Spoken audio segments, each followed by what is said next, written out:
talk about the impact of COVID-19, we often focus on the impact on businesses, on various sectors, on people's incomes, jobs, and the economy overall.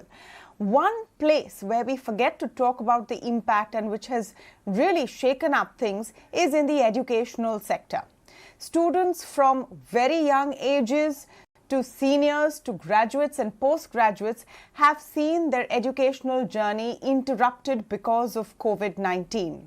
Now, once again, with a third wave among us and Omicron being highly infectious, we've seen thousands of students forced back into their homes and having joined school or college or their classes completely online. Today on the show, we're going to be talking about the long-term impact of this, what this has meant for the future of education, and when we enter the third year of the pandemic, can we really talk about going back to normalcy? What now is normal as far as the educational system is concerned? Have we learnt enough in the last several months to make sure there's no loss of learning? To speak on some of these issues, I'm joined today by Surabhi Goyal. She's the CEO of AB Education Trust Schools. Dr. Jyoti Gupta is joining us on the show today. She's Director and Principal at the K.R. Mangalam World School. And I'm also joined by Anubha Srivastava Sahai, President of the IWPA, an association that also represents the concerns of parents. Welcome to all of you and thank you so much for speaking with us today on the show. Ms. Goyal, let me begin by getting your take on the premise of what we're talking about. At this juncture, when we're seeing another round of disruptions to students of all ages, what is the kind of impact? So I can't even tell you how excited the students were when, we were finally reopening schools. I'm based out of Mumbai, so we were reopening schools in October and the grades 1 to 7 were scheduled to come in December.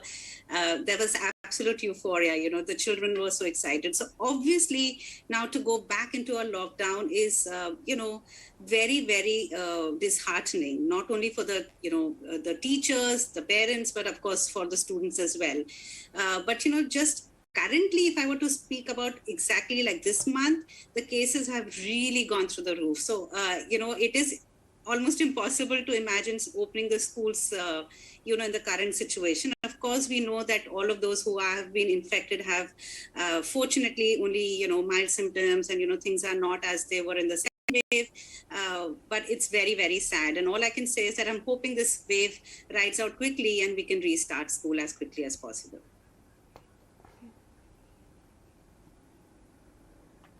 Now, let's come to the big question about, is this what the new normal looks like? Most experts agree that Omicron might not be the last wave that we're seeing, but our default mode to any new wave or a rise in infections is to shut schools and take all learning online. Do you think that this is the only way forward, Dr. Gupta? So I would say that the technology is here to stay, and so is COVID. And we will see probably many more variants coming in. It may not be as strong as the initial two waves, but whatever waves are coming in, it's going to be not very safe for the children to come to the schools amidst the infections. So I would say that somewhere the technology has come in as a saving grace, because if technology wasn't here, the sessions would have been 0 sessions for the children, and the schools were not told to go online, to create a transaction online, to create new lesson plans, to create new assessment patterns. Kudos to the teachers, to the students, and also to the parents of the nation and the and the world, where a new paradigm and a new pedagogy came in the form of technology. Now, online teaching, having said that, online teaching is not the solution for education. Going forward, we will have to get the children to school as and when we can. Maybe if the entire year is not possible, we should be prepared and ready that whenever the circumstances will permit us, we will get the children back into school. See, it's not just about the children. It is also the staff who comes. It's also the teachers who come. They also have their families, back home. So if they are working, their husbands, their spouses, Yeah. their wives are working, so there are chances of getting the infections to the school as well. So it's the entire ecosystem which is there in the school, not just the students. There is a large and a great need of the children to come back to the school, because there are a lot of misconceptions that have built up in their concepts. There are a lot of learning loss, learning gaps there. But again, we cannot wait for 100% everything to subside before we can get the children to school. So in a staggered manner, whenever there is an opportunity, we should all look forward to, the parents and the teachers, of getting the children to the school. And when there is a surge like the current one, which is so quick, we should be able to seamlessly go back onto online teaching. So the hybrid way of learning is the way forward. That is what is going to give the confidence to the parents, and that's the way probably we have to move ahead for at least the next couple of quarters, if I may say so. Yeah, so it's difficult to put an end time to this, really, because I've been hearing this from educationists for over a year now, that things will subside soon and we'll come back soon. And meanwhile, children have graduated from one class to another. Ms. Sahai, what is the perspective of parents? A lot of parents that I speak to, and I could be wrong, you could give me a clearer and broader view, feel that their kids are not getting the optimum kind of education with online schooling. Of course, schools are trying their best, teachers are doing their best, but there are serious limitations and it has resulted in learning loss. Are some of those concerns still persisting? Yeah, definitely. First of all, thanks for having me here and for this important discussion which you are doing it today. Because now the schools are shut in many states, and parents and teachers are again back to square one. But what I would say that yes, there were learning loss, no doubt, and mostly in remote areas in villages where we don't have proper internet facility and online access to the children. So definitely there is a learning loss, and as far as online teaching is concerned, we cannot replace offline class with online classes. So that is the thing. But yes, now being in pandemic, that is the only solution which we have. As Jyoti ma'am has said, it could be a 0 year. 2020 and 21 could have been a 0 year, but fortunately we came out of that. Children went to school for few days or few weeks, and even the children in 10th and 12th board also, they could participate in some kind of assessment in offline mode as well as online mode. So I would not say that there is a 100% learning loss. Children have studied well whatever they could, and children have accommodated also. That is the best part which I have seen. Teachers have worked very hard in that, and there is a communication gap between parents and children, no doubt. But what I would say that slowly and gradually, we would see that children will come back to school. This year, particularly in 2021, I have seen that maximum children were going to school in remote areas, in villages. We have seen, but like cities like Mumbai, Delhi, and big cities, Bangalore and other cities, where the infection rate was quite high, parents were quite hesitant to, they were not ready and willing to send their children to school because of the cases which were being reported in the school once the school were restarted. So now even in CBSE 10th and 12th board, even some state boards were conducted in the month of November and December, and almost 99% children appeared. Even parents want their children to go back to school. My son was going to school once it reopened in the month of, I suppose October, and 3 months he was going to school. And he was infected with COVID in the month of September, but we came out of COVID. And now I can see and I can feel that even some parents are quite confident, especially the children who belong to senior classes, 10th, 8th onward.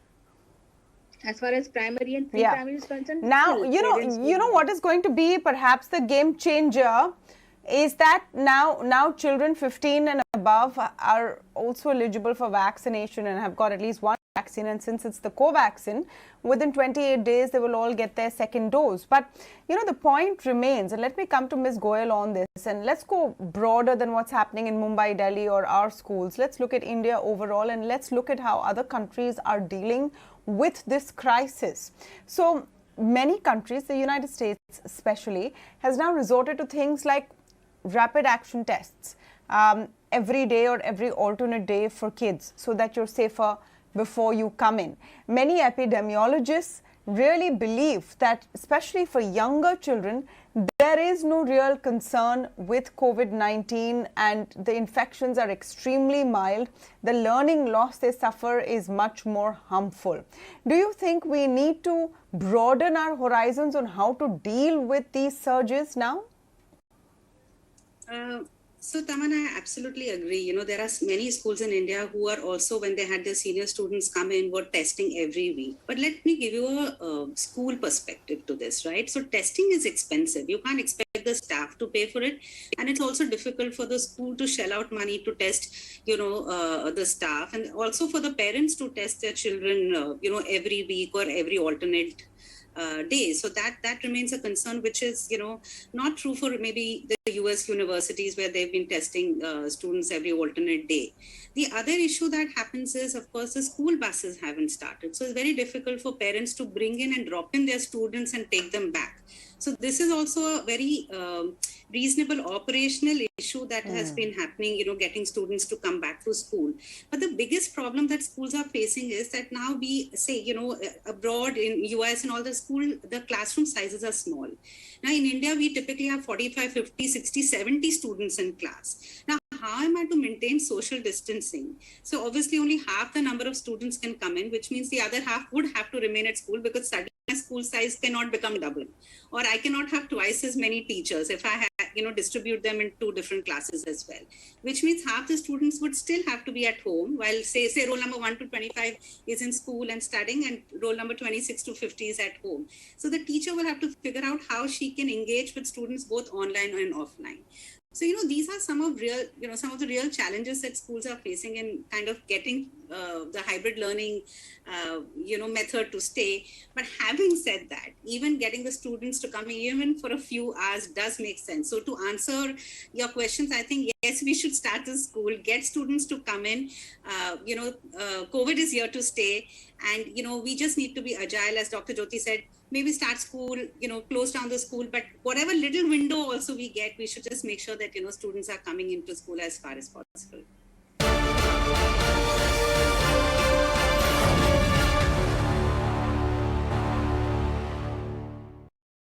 At the end of the day, we also need to do perhaps a cost-benefit analysis of how much this is impacting students. And Dr. Gupta, this is where I'd like your point of view as well. We know that there are going to be studies to assess the learning loss. There are some reports out there on the amount of learning loss that students have suffered overall. What has been your experience on how much children have forgotten? In younger classes, children have forgotten the basics of reading, writing and mathematics. Very young children have not developed key social skills that they would have in school. Older children perhaps are going to fall back in their path to their careers because of this. So give us a sense of what we're losing out with children staying back at home. See, I was reading somewhere that if we are not crippling the children physically, we are crippling them mentally by not having them in the schools. So it's a very strong statement that somebody made, but it's true to some extent, because the children who have just started school, they have not seen school for the past 2 years. They don't know what the school looks like, whether it is just a screen or there is actually a school, another building with more children where they come and do the peer learning, where they can collaborate, they can play, they can, acquire not just the social skills, but the communication skills, their gross motor skills, their fine motor skills. Everything is suffering right now. Because when they come to school, they play with the dough, they do the lacing activities, they do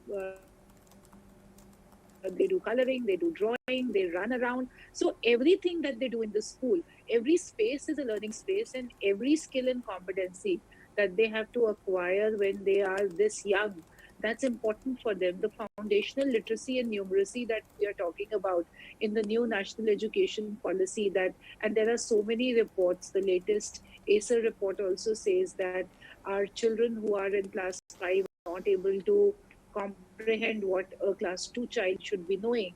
So the foundational literacy and numeracy, the basic quantification, the children are not understanding right now, because you can only do as much in the online classes. Going forward, again, the children are building so many misconceptions. We have done the diagnostic assessments, and even the CBSE and NCERT is going to come out with the framework for the diagnostic assessment. So when you actually diagnose, you get to know that there are so many misconceptions that have been built by these children. The concepts are not clear, and these are the concepts that are going to stay with them even if they become the engineers and the doctors. How will you even cover up those concepts? It's not going to be very easy.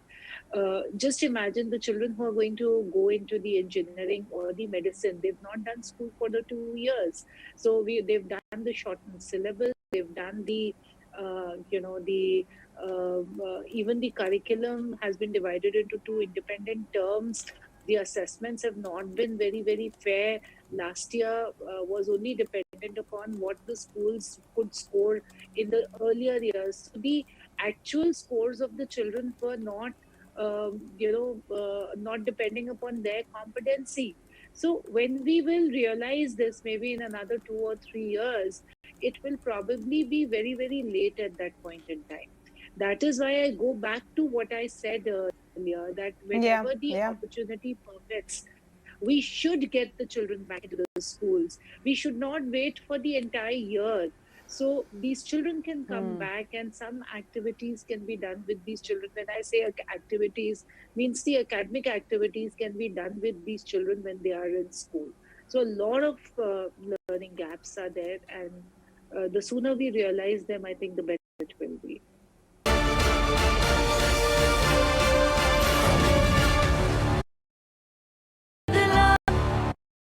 The learning gaps are really worrisome.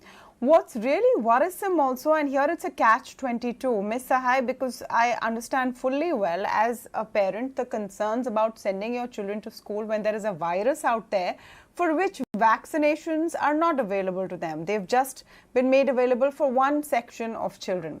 But on the other hand, what the children are losing out is also massive.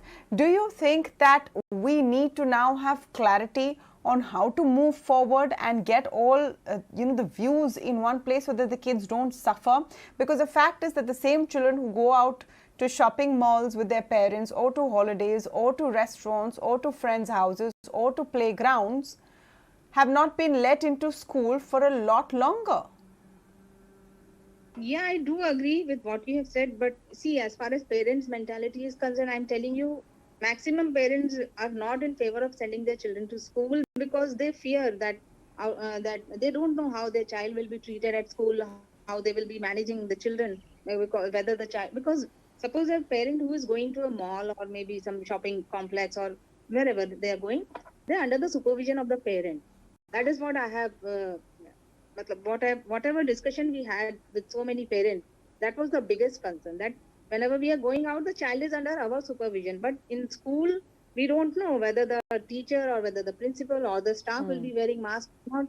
Some parents have noticed that the children were mingling with each other and they are not wearing masks. So there should be some kind of vigilance so that the parents can get confidence that yes, your child is safe, and the school is also taking care of everything. Because in government schools, especially not in private, most of the government schools and aided schools, parents are quite worried that their children may not get some attention and they might catch virus. So maybe we need to come forward. All the stakeholders should come forward and discuss how to move forward, how to move ahead, and how to bring the children back to school. Yes, with the consent of parents, no doubt, because still there are many parents, they don't want to send their children to school. They are okay with online class. But yes, hybrid mode is the way forward. And slowly, I think maybe parents will start sending their children to school in 2021. I've personally seen that in remote areas as well as in Mumbai or Delhi or maybe other cities also, parents especially see their children.